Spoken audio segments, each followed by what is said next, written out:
Hi, మంజరి మనసారాకి స్వాగతం. ఇవాళ మనము పాలకూర ఫ్రై చేసుకున్నాం. చాలా సింపుల్, ఓకేనా? అదేంటంటే ఉల్లికాడతో చేసుకున్నాం ఈసారి. Okay, recipe.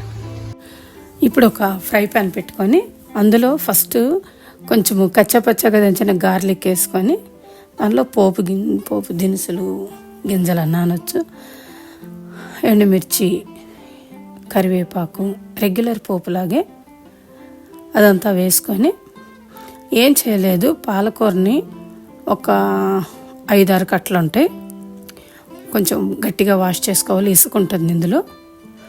వాష్ చేసుకొని అది ఆ పోపులో పెట్టేసుకుంటే మగ్గుతూ వస్తుంది. దాంట్లో కొంచెం ఉప్పు పసుపు వేస్తే కూడా అందులో వాటర్ కూడా వచ్చేస్తుంది అన్నమాట.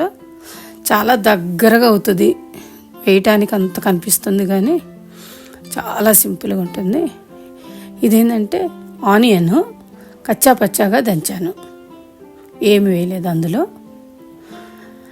అంతే, అందులో నుంచి నీరు వస్తుంటుంది. ఆ ఉప్పు కారము అన్నీ చూసుకొని, ఉప్పు అయితే కొంచెం తక్కువ పడుతుంది. ఓకేనా? బాయ్.